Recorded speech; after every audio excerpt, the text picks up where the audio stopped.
Let's talk about Lingsha. I recently put out an update about my free-to-play Firefly, and in that video I used Lingsha in all the fights that I showcased. This triggered a reaction in the comments about how I should drop Lingsha from the team to do more damage, and that Lingsha was basically a wasted pull. However, there were also comments about how great she was. So this puts Lingsha in a quantum state where she is simultaneously garbage and very good at the same time. That's an interesting place to be for any character, but especially so for a sustain. So let's talk about what Lingsha does well, what she contributes to an account, and more generally about what you should look for when evaluating a sustain. First, let's address the allegations that Firefly would clear faster with HMC instead of Lingsha. That's absolutely true. I acknowledged this in that video and showed two variants of Firefly zero cycling the king in check with Harmony MC or Ruin May. While with Lingsha the best I could do was one cycle. Baseline Lingsha's only damage buff to Firefly is Dahlia's talent, and HMC provides that same buff, as well as break damage and the utility of Dance Dance Dance. Firefly will clear faster without a sustain, but what the zero cycle players don't understand is that a lot of people, in fact most, don't play that way, even when they can. It's also important that many of the sustainless Firefly players are long-term investors that by now have E2 Firefly. These players have not had to play with an E0 Firefly in a long time, sometimes ever. What if you're just a casual Super Break player and don't want to invest in her Eidolons? I found Poke trying to play sustainless and you're often just dead. So for people who only have average investment in Break, having a sustain still matters. But why should that sustain be Lingsha instead of Gallagher? He's free after all, or any other sustain for that matter. This is where we get into what makes Lingsha special. Lingsha provides tremendous flexibility to an account that doesn't get reflected well in typical showcase content. Take Gallagher for example. He can heal the break team, but the most important thing he does is generate skill points, which are generally wasted on the break team. In fact, most of the time I want Gallagher on some other team, like the Archer team. Lingsha frees Gallagher from the break team to play on whatever skill point hungry team he needs to be on. But that's not all. Having a follow-up attack from her rabbit makes her a good character to play on the Fei Xiao follow-up team. This is something I did many times over the past year, whenever Gallagher's healing was not sufficient for that team. Lingsha's ult, skill, and follow-up all being AoE, and the frequency with which they occur also makes her good for applying Hycelin's talent dots. Now, I don't have a big Herda, but the same principle applies there, with her constant AoE making Lingsha a good energy battery for Herda. This ability to jump around between teams is especially important in anomaly arbitration, where stage mechanics may require you to move your supports and sustains around. If you're a budget player and you are only pulling one or two premium supports, Lingsha's ability to play well on multiple different teams is an important bonus.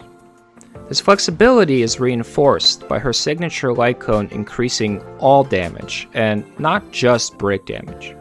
It also applies a debuff if you want to play her with Acheron. Lingsha's value to an account is further enhanced by her contribution in Pure Fiction.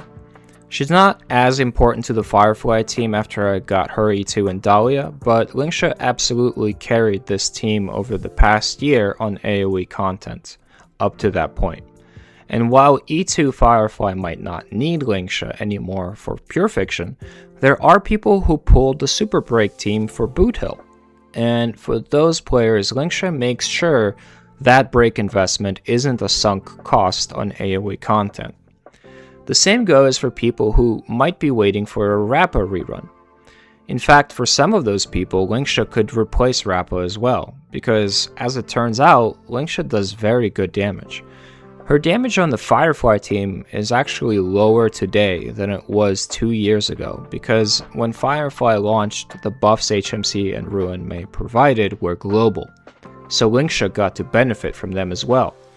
But the buffs Dahlia and Fugue provide are targeted to the hypercarry, so Lingsha doesn't get them. However, if you make her the hypercarry, she can hit like a truck, even at E0, and from the showcases I've seen, often does better than Rappa. Himiko can do some of this, but in my experience she falls off much harder than Lingsha does when the stages are not fire vulnerable. And you don't need to run her on the break team, because she also does decent crit damage. We have had a lot of AoE focused DPS over the past year, like Herda, Cass, and Finon, but there are also many players who started in 3.4 because of the collab event, who wanted to have Archer be one of their permanent teams. But Archer isn't doing much in Pure Fiction. So being able to take Archer's supports and give them to Lingsha and get a decent Pure Fiction score is valuable. I don't have a lot of investment in crit supports on this account, but even this budget team is getting 27,000. If you pulled Sunday in 3.4 or are pulling him next week in his rerun, he's her best support and would make this score much higher. But even if you're not running Lingsha as a hypercarry, she can still contribute to a crit team through the whimsicality. Her diverse kit allows her to hit 4 out of the 8 most common stage buffs we have seen in Pure Fiction since the mode's release, improving the buff uptime, or giving teams access to a buff in situations where they otherwise can't trigger any of the options on offer. In addition to her contribution in Pure Fiction, as a break character, Lingsha particularly also benefits from Apocalyptic Shadow being a game mode built entirely around breaking. Did you know that Super Break is the only buff that has appeared in every single Apocalyptic Shadow since the mode's addition to the game? As part of the Super Break team, Lingsha is basically a government employee with permanent employment. But even if you're not running Super Break, the best way to do damage in this break mode is still to break the boss and turn off their damage reduction. Lingsha is good at doing this because she does the highest toughness damage per cycle out of all the sustains in the game, only beaten in niche situations in single target. This is especially helpful on the more AoE focused Fire Week bosses like the Classroom Troop or Fei Shao. And if you are running Super Break, she can do good hyper carry damage for you if you need her to as well. It's important to note that she is much better at this role than Himiko, because if you wanted Himiko to be your AoE solution for the Super Break team, her damage in Apocalyptic Shadow, where she isn't getting infinite follow-ups, just isn't that great. All of this, of course, has been evaluating Lingsha as an E0 support, but her E1 Eidolon is easily accessible and is a big damage boost for her, and if you want to really have her be your hyper carry, then she can absolutely do that. You know, one HSR YouTube account that I follow is MVI Lab. He started a free-to-play account soon after I did, and he accidentally pulled Lingsha's E1 early by doing a 10 pull. Never do that. And for him, this has worked out great, because over the past year, he used her as a hyper carry for his budget break team, which allowed him to invest more in the other teams, and she has done a great job. Check out his channel for his videos following that account's progress over the past year. As for myself, I lost a 50-50 on E1 Dahlia to Himiko, and was planning to save that guarantee for 4.0. But while making this video, I started thinking that we'll probably not see Lingsha again for a long time. And I did want to get that E1 for the Firefly team eventually. And I believe that advice isn't worth much, unless it is personally costly. So I used up my Stellar Jade reserves from 3.8 and pulled Lingsha's E1. For me, this Eidolon has been great. It has improved my Firefly's King in check from 363 action value to 285, an improvement of 25%, And it now allows me to zero cycle the king with Lingsha on the team. That makes sense because Super Break has a lot of defense shred, so 20% shred from E1 converges mathematically to 20% damage buff. And then with the break efficiency on top of that, you would expect about 20 to 25% faster clear times. Anyway, let's wrap this up.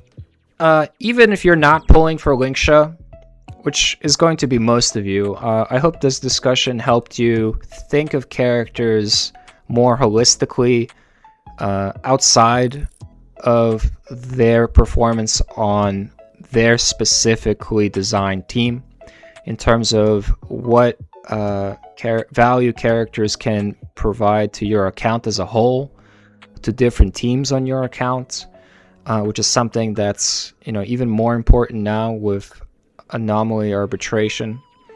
And I think that a lot of this flexibility and small advantages that a character provides to an account overall is something that Lingsha does very well, but in general it's something that does not get appreciated enough in the community as a whole, because it doesn't get revealed effectively if you only evaluate characters based on their zero cycle MOC 12 performance. It's something that gets revealed more in longer content, anomaly arbitration, pure fiction, etc. So hopefully this has helped you guys take some tips and thought models for the future for when you're evaluating characters for your account, and something you can use in evaluating future pulls.